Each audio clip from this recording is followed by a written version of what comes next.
Assalamualaikum warahmatullahi wabarakatuh.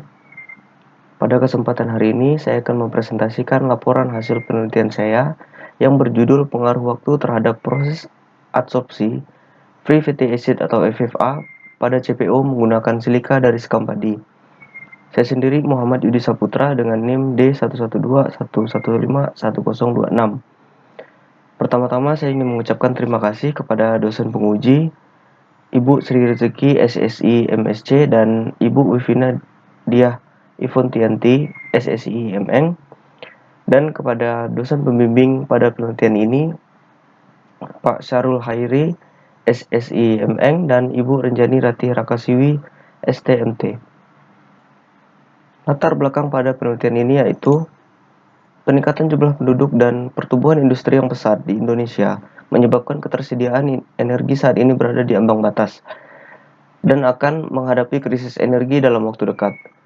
Ketergantungan negara pada energi fosil membuat cadangan minyak bumi menurun drastis dan tidak menutup kemungkinan jika suatu saat nanti ketersediaan minyak bumi akan habis.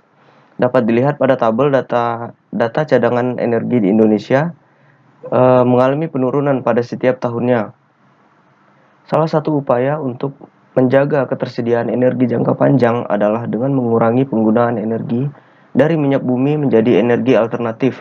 Salah satunya adalah biodiesel sebagai bahan bakar pengganti solar. Indonesia memiliki potensi dalam pengembangan biodiesel. Hal ini dikarenakan Indonesia memiliki sumber daya alam yang melimpah sehingga bahan baku pembuatan biodiesel dapat diperoleh dengan mudah. Salah satu bahan baku yang berpotensi adalah minyak kelapa sawit atau CPO. Namun CPO memiliki kadar FFA yang tinggi sehingga dapat memicu reaksi samping atau reaksi saponifikasi dalam produksi biodiesel. Maka dari itu, tujuan dari penelitian ini adalah untuk menurunkan kadar FFA yang terkandung pada CPO. Salah satu metode penurunan FFA yang lazim digunakan yaitu dengan netralisasi dengan katalis basa atau esterifikasi dengan katalis asam. Namun, metode tersebut memiliki proses yang rumit dan memerlukan biaya yang tinggi, sehingga tidak efisien dalam pekerjaannya. Salah satu metode alternatif adalah metode adsorpsi. Adsorpsi adalah suatu proses penyerapan yang terjadi ketika suatu fluida terikat pada suatu padatan atau sorben, dan pada akhirnya membentuk lapisan tipis pada permukaan tersebut.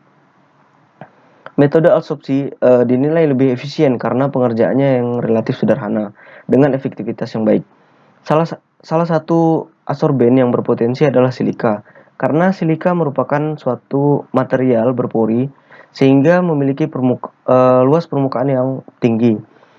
Silika biasanya diproduksi dari leburan pasir kuarsa, namun pada penelitian ini silika yang digunakan diperoleh dari sekam padi.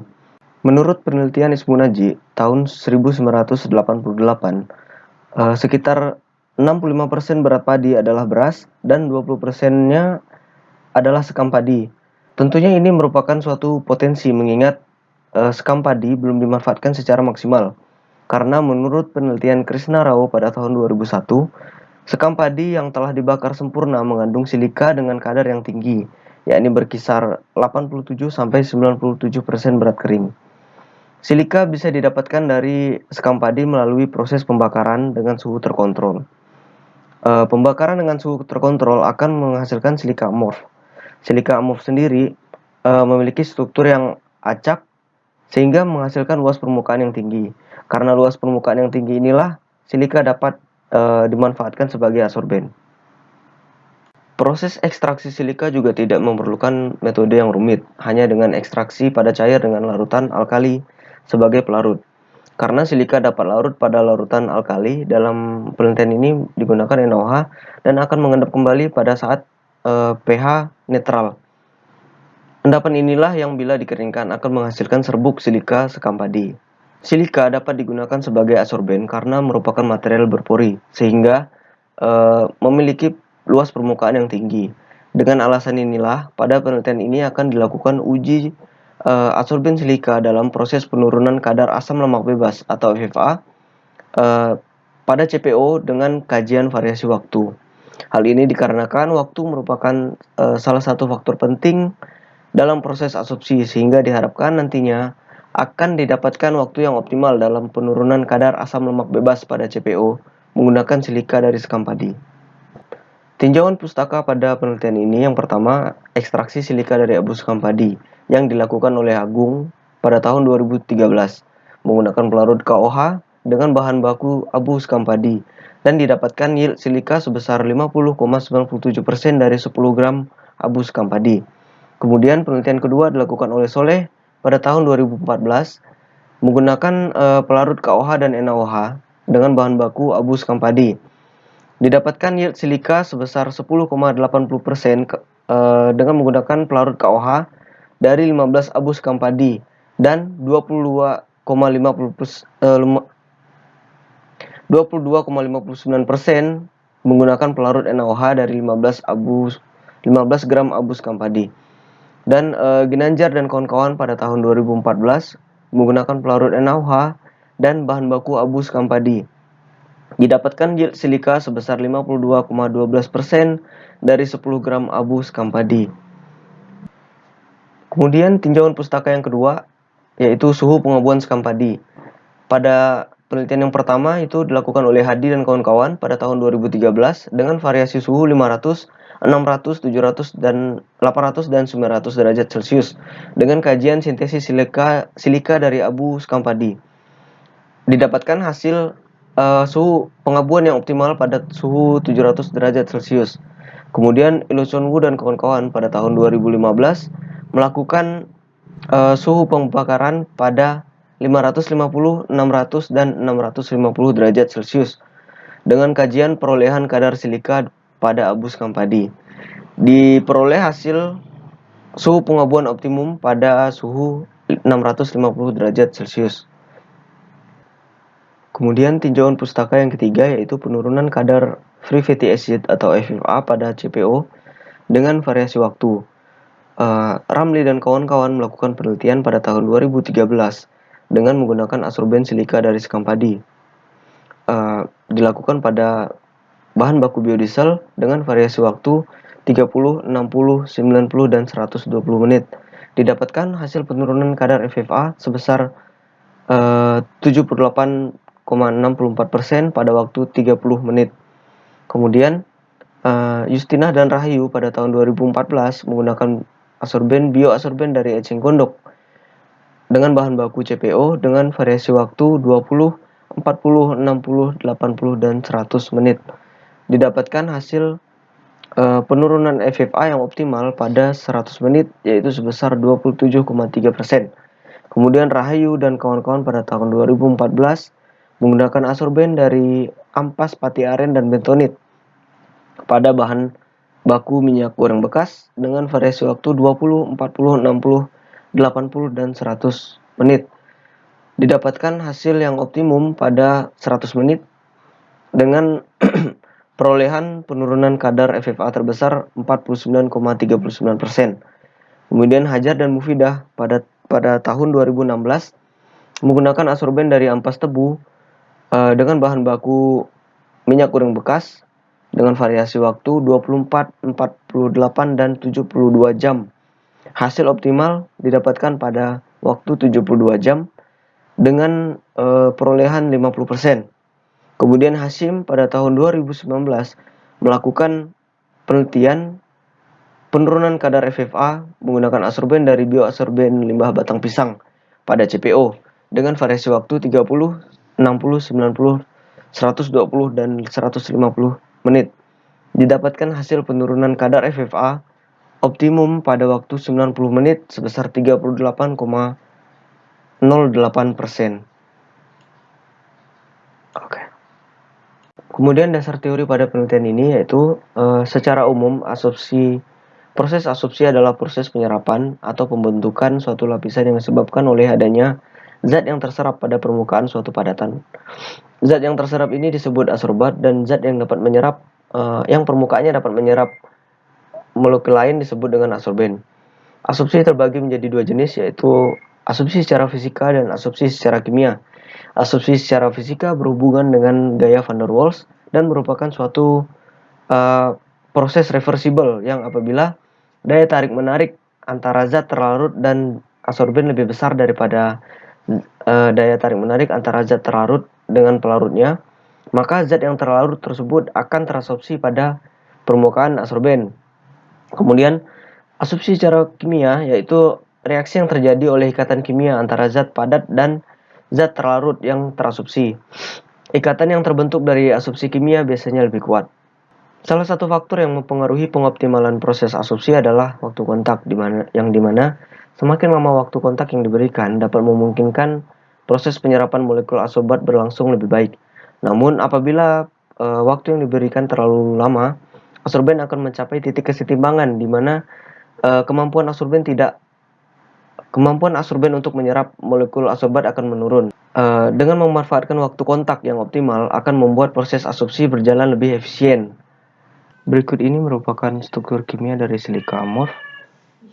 Silika dapat mengabsorpsi FFA karena adanya molekul hidrogen pada gugus silanol yang mampu membentuk ikatan hidrogen dengan molekul oksigen pada gugus karbonil. Atom hidrogen dari gugus silanol akan tertarik oleh molekul oksigen pada karbonil yang bersifat elektronegatif dan membentuk ikatan hidrogen. Hipotesis dari penelitian ini adalah jika suhu pengabuan mempengaruhi kualitas abu skam yang dihasilkan, maka jika dilakukan variasi suhu pengabuan, akan diperoleh suhu pengabuan yang optimal untuk menghasilkan abu skam dengan kualitas yang baik. Kemudian, jika abu skam padi dapat mengabsorpsi FFA pada CPO dikarenakan terdapat kandungan silika di dalamnya, maka seharusnya silika yang diekstrak dari abu skam padi juga dapat menurunkan kadar FFA. Kemudian jika waktu kontak adsorben silika dan adsorbat CPO mempengaruhi kadar penurunan FFA, maka seharusnya jika dilakukan variasi waktu kontak akan menghasilkan waktu penurunan yang optimal. Metodologi dari penelitian ini adalah yang pertama, proses ekstraksi silika. Bahan-bahan yang digunakan yaitu skam padi, NaOH 4 molar, dan HCl 1 molar. Kemudian alat-alat yang digunakan furnace, FTIR, instrumen FTIR, glass beaker, kertas saring, spatula, dan timbangan digital dan termometer. Pertama-tama, skam padi dilakukan proses pencucian dan penjemuran, bertujuan agar menghilangkan kotoran-kotoran pada skam padi seperti pasir dan debu yang menempel.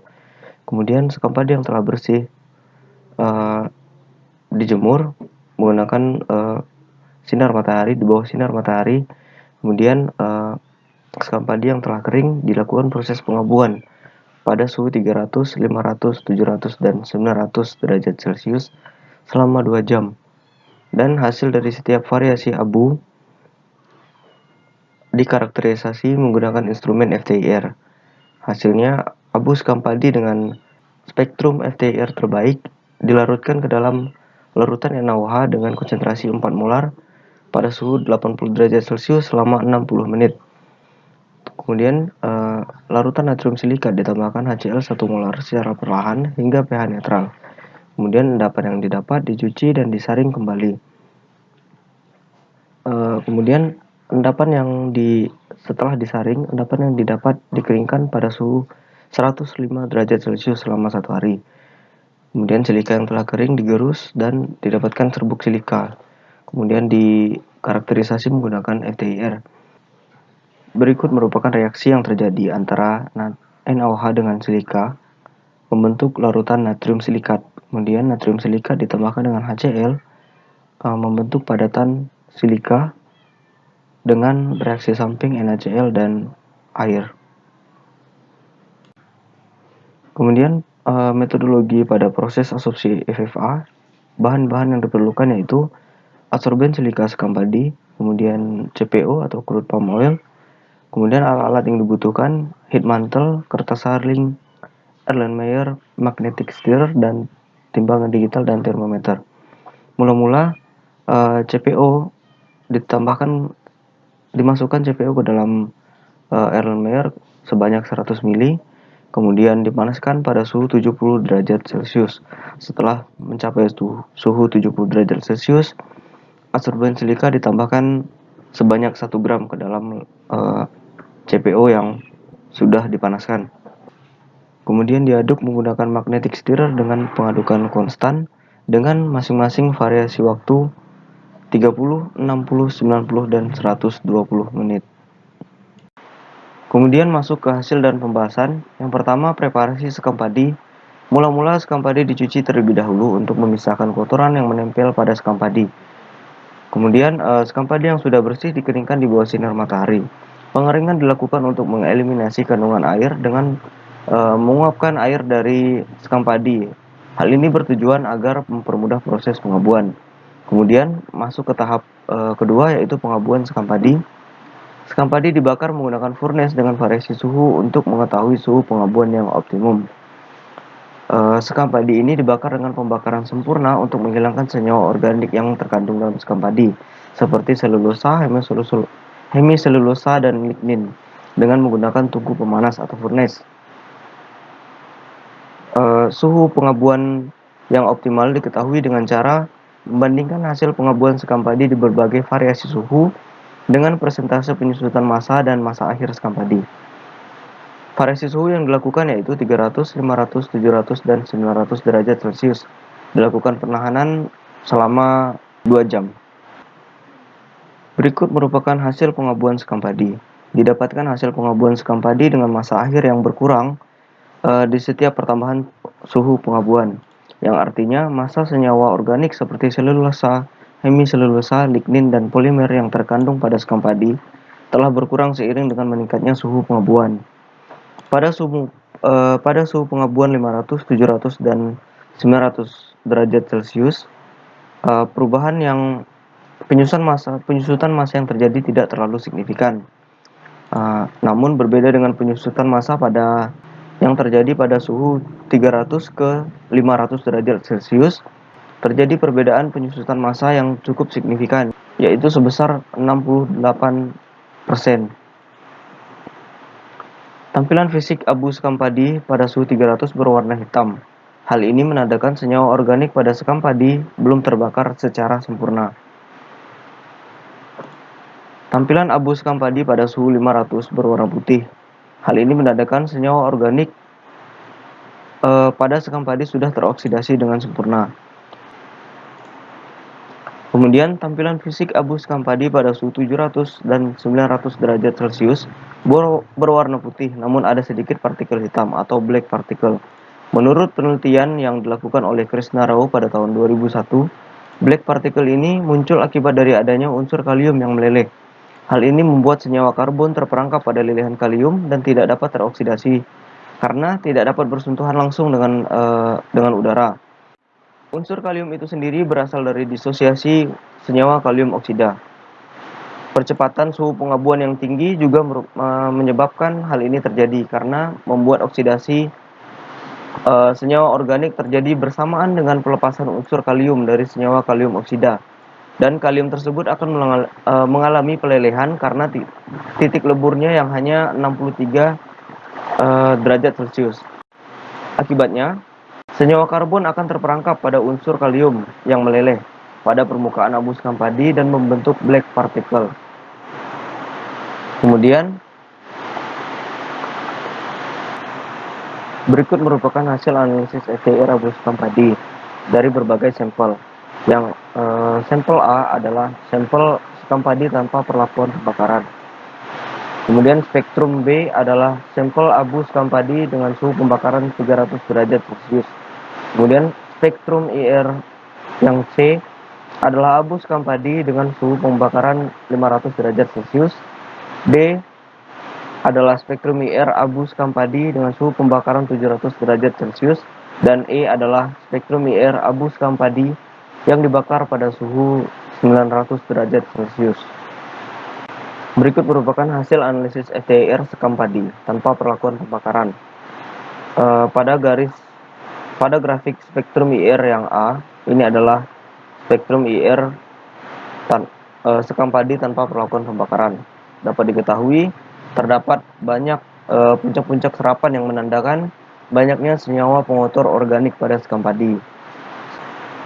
Contohnya puncak serapan pada bilangan gelombang 3359,1 ini menunjukkan interpretasi bentuk vibrasi dari OH ulur dari molekul air. Kemudian Kemudian terdapat pengotor pada 2000 bilangan gelombang 2926. Kemudian terdapat banyak serapan-serapan lainnya yang menandakan ini senyawa pengotor dari abu skampadi. Dapat dilihat pada tabel berikut merupakan puncak-puncak serapan dari bilangan gelombang yang muncul pada skampadi tanpa perlakuan pembakaran. Berikut merupakan hasil analisis FTIR abu skampadi pada suhu pembakaran 300 derajat Celcius. Dapat diketahui bahwa terdapat pengurangan gugus-gugus senyawa organik yang terlihat jelas pada spektrum FTIR. Akan tetapi, masih menyisakan senyawa organik yang ditandai dengan masih munculnya puncak serapan pada beberapa bilangan gelombang. Dapat dilihat masih munculnya puncak serapan pada beberapa bilangan gelombang seperti 1705, 1400 dan 1300. Kemudian hasil analisis FTIR abu skampadi pada suhu 500 derajat Celcius. Dapat dilihat puncak serapan yang menandakan adanya senyawa organik sudah tidak muncul lagi. Begitu pula abu skampadi pada suhu pembakaran 700 dan 900 derajat Celcius. Puncak serapan pada spektrum IR 500, 700 dan 900 derajat Celcius tidak memiliki perbedaan yang signifikan karena pada suhu di atas 500 derajat Celcius ini sebagian besar senyawa pengotor sudah dihilangkan. Dibuktikan dengan hasil puncak serapan yang didapatkan dari hasil FTIR hanya terdapat fingerprint dari khas silika dan beberapa bilangan gelombang yang menunjukkan bahwa sifat silika yang bersifat higroskopis atau dapat menyerap air di lingkungan. Kemudian berikut merupakan hasil analisis FTIR dari abu skampadi pada suhu pembakaran 700 derajat Celcius.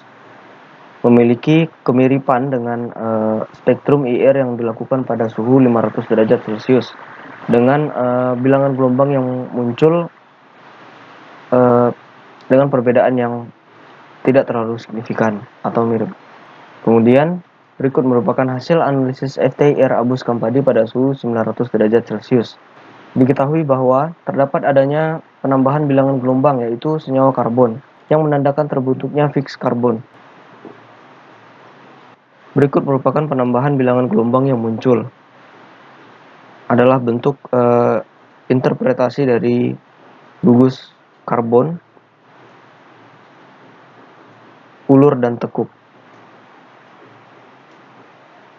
Dapat dilihat pada grafik FTIR terdapat perbedaan pada ketiga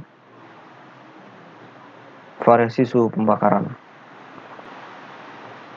Black particle yang muncul pada abu skampadi suhu pembakaran 900 derajat Celcius juga dibuktikan oleh hasil analisis FTIR skampadi pada suhu 900 derajat Celcius yang menandakan terdapatnya penambahan bilangan gelombang pada spektrum IR abu skampadi ini. Untuk keseluruhan dapat diketahui pada seluruh hasil analisis FTIR abu skampadi terdapat kemiripan, terutama pada bagian fingerprint, pada daerah fingerprint yang muncul interpretasi bentuk dari khas silika, yaitu SiO tekuk dan SiO ulur. Berdasarkan pemaparan tersebut, suhu pengabuan terbaik adalah suhu 500 derajat Celcius, di mana pada suhu tersebut sudah cukup efektif untuk menghilangkan senyawa-senyawa organik yang terdapat pada skampadi tanpa memerlukan energi panas yang lebih tinggi, sehingga lebih efisien dalam dibandingkan dengan suhu pengabuan lainnya. Kemudian dilanjutkan dengan pembuatan larutan natrium silikat. Pembuatan larutan natrium silikat dimulai dari mereaksikan silika ke dalam larutan NaOH 4 molar.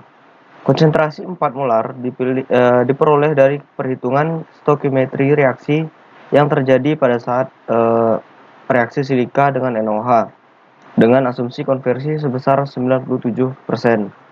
Silika dapat larut dalam keadaan basah dan akan mengendap kembali apabila pH netral.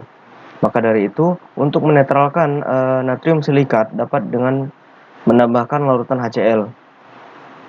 Penggunaan HCl lebih baik daripada menggunakan asam-asam yang lain seperti asam sulfat, asam sitrat, atau asam oksalat karena berhubungan dengan pembentukan garam natrium. Natrium sulfat yang dibentuk dari asam sulfat, kemudian natrium oksalat dan natrium sitrat yang terbentuk dari asam-asam yang lain memiliki pori yang besar sehingga akan terperangkap dan menutupi pori-pori pada silika. Sementara itu, natrium klorida memiliki ukuran yang lebih kecil. Natrium klorida yang didapatkan dari hasil reaksi dari HCl memiliki ukuran yang lebih kecil sehingga lebih mudah dihilangkan dengan pencucian menggunakan air. Kemudian HCl ditambahkan secara perlahan-lahan dengan menggunakan pipet tetes dengan tujuan mengontrol pH agar tidak melewati batas netral. Kemudian endapan silika disaring menggunakan kertas saring Wetman dan dicuci kembali menggunakan Aquades dengan tujuan melarutkan garam natrium yang terbentuk pada saat proses pengendapan. Silika yang telah tersaring dikeringkan menggunakan oven pada suhu 105 derajat Celcius. Kemudian silika yang telah kering digerus dan didapatkan serbuk silika. Didapatkan yield silika dari abu sekam padi sebesar 24,1 gram atau sebesar 96,4%. Kemudian silika yang telah diekstraksi selanjutnya dikarakterisasi menggunakan FTIR. Berikut merupakan hasil analisis FTIR silika sekam padi yang dibandingkan dengan abu sekam padi pada suhu pembakaran 500 derajat Celcius. Dapat dilihat bahwa silika telah berhasil diekstrak dari sekam padi, ditandai dengan terdeteksinya puncak serapan pada 1096,25 yang menandakan interpretasi bentuk dari SiO ulur asimetri, dan puncak serapan pada 793,45 cm pangkat 1 yang merupakan puncak serapan dari gugus ulur asimetri SiO atau siloxan. Terdapat pula fingerprint silika yang ditunjukkan pada bilangan gelombang 467,5 cm pangkat 1 yang mengindikasikan adanya vibrasi tekuk SiO dan SiO-Si. Pola serapan silika yang muncul umumnya adalah gugus silanol dan siloxan. Dapat diketahui perbedaannya terdapat penghilangan senyawa-senyawa yang masih ada pada abu sekam padi dan tidak ada lagi pada silika sekam padi. Kemudian fingerprint silika yang masih muncul pada silika sekam padi yang menandakan ini adalah silika yang telah berhasil diekstrak. Berikut merupakan hasil analisis GSA pada silika sekam padi.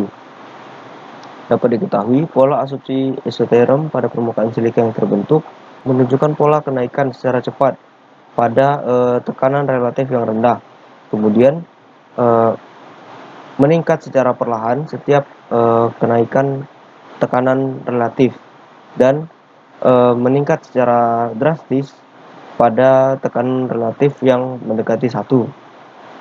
Pola asupsi ini adalah pola asupsi tipe 1 atau mikropori yang memiliki pori dengan jari-jari kurang dari 2 nanometer. Kemudian diketahui luas permukaan silika dari sekam padi yang didapatkan sebesar 80,927 meter persegi per gram. Volume pori silika yang didapatkan sebesar 0,066 cc per gram. Adapun pore size distribution silika digunakan untuk mengetahui jari-jari pori silika yang didapatkan jari-jari pori silika sebesar 13 angstrom atau sebesar 1,3 nanometer. Hal ini sesuai dengan pola asupsi tipe 1 yang berarti memiliki jari-jari pori sebesar 1,3 nanometer atau mikropori. Kemudian pembahasan yang ketujuh mengenai asupsi FFA menggunakan silika dari sekam padi. Dapat diketahui kualitas CPO ditentukan oleh sejumlah parameter, salah satunya adalah free fatty acid atau FFA. Penurunan kadar FFA pada CPO dapat dilakukan dengan metode asopsi. Berikut ini merupakan ilustrasi mekanisme kerja proses asopsi, yang mana dapat dilihat molekul asorbat dapat terserap oleh permukaan silika dan masuk ke dalam pori-pori silika. Molekul FFA dapat masuk karena ukuran molekul FFA yang lebih kecil daripada ukuran jari-jari pori dari silika, yaitu sebesar 0,372 nanometer. Pada saat proses asopsi berlangsung juga pada saat proses asopsi berlangsung, juga terjadi proses desopsi. Hal ini menandakan proses asopsi terjadi secara reversibel atau bolak-balik. Proses desopsi adalah peristiwa terlepasnya partikel asorbat dari permukaan asorben. Adsorptif merupakan molekul fluida yang dihisap tetapi tidak terakumulasi pada permukaan asorben. Berikut ini merupakan sampel CPO sebelum asopsi dan sesudah asopsi. Dapat diketahui tidak ada perubahan yang signifikan. Kemudian berikut ini merupakan prediksi interaksi ikatan hidrogen yang terbentuk pada saat proses asopsi silika. Berikut ini merupakan prediksi interaksi ikatan hidrogen yang terbentuk pada saat proses asopsi FFA menggunakan silika. Dapat diketahui, silika dapat menyerap FFA karena adanya molekul hidrogen pada silanol yang dapat berikatan hidrogen dengan molekul oksigen pada asam lemak bebas. Di sini atom hidrogen akan menarik atom dari asam lemak bebas, yaitu atom oksigen, karena atom oksigen memiliki keelektronegatifan sehingga dapat diserap oleh atom hidrogen dan membentuk ikatan hidrogen. Berikut ini merupakan sampel CPO sebelum titrasi dan sampel CPO setelah titrasi. Dapat diketahui perubahan warna yang terjadi pada saat proses titrasi. Didapatkan hasil penurunan FFA yang dapat dilihat pada tabel berikut. Diketahui semakin lama waktu yang diberikan untuk proses asopsi, semakin banyak molekul FFA yang terasopsi. Lamanya waktu reaksi akan memberikan kesempatan kepada molekul-molekul adsorben dan asorbat untuk berinteraksi sehingga molekul FFA akan semakin banyak terserap. Dapat diketahui pada grafik asopsi asam lemak bebas pada CPO, FFA mulai terasopsi pada saat adsorben atau silika dimasukkan ke dalam sampel CPO. Kemudian pada waktu 30 menit terjadi penurunan kadar FFA sebesar 14,28%. Kemudian meningkat setiap pertambahan waktu dan pada rentang waktu 90 hingga 120 menit. Penurunan FFA yang terjadi tidak terlalu signifikan.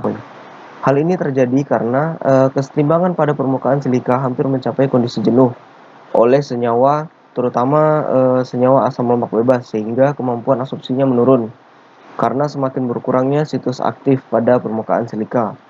Dari data penelitian ini menunjukkan bahwa waktu yang optimum untuk pemanfaatan silika sebagai adsorben asam lemak bebas atau CPO adalah pada waktu 90 menit dengan persentase asopsi sebesar 27,43%.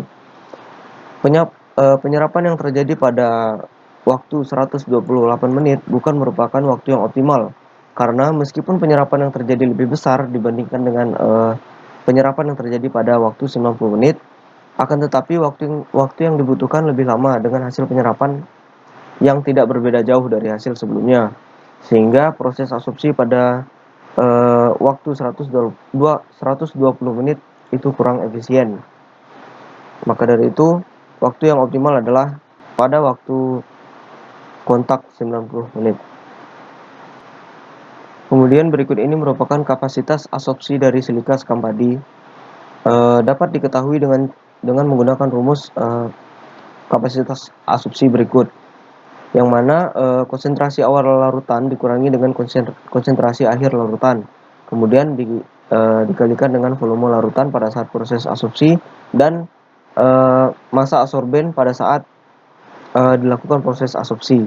Diketahui Hasil kapasitas asupsi silika sekam padi dapat diketahui pada tabel berikut. Dapat diketahui bahwa kapasitas asupsi meningkat seiring dengan meningkatnya penyerapan FFA yang terjadi. Hal ini membuktikan bahwa waktu kontak pada proses asupsi mempengaruhi kapasitas asupsi pada silika. Semakin lama waktu kontak yang diberikan akan membuat molekul antara asorbat dan adsorben lebih banyak berinteraksi sehingga hasil penurunan kadar FFA akan semakin meningkat. Hasil kapasitas asupsi dengan waktu yang optimum didapatkan pada waktu 90 menit, yaitu sebesar 153,68 mol per gram. Kemudian kesimpulan pada penelitian ini adalah yang pertama, suhu pengabuan berpengaruh terhadap kualitas abu sekam padi yang dihasilkan.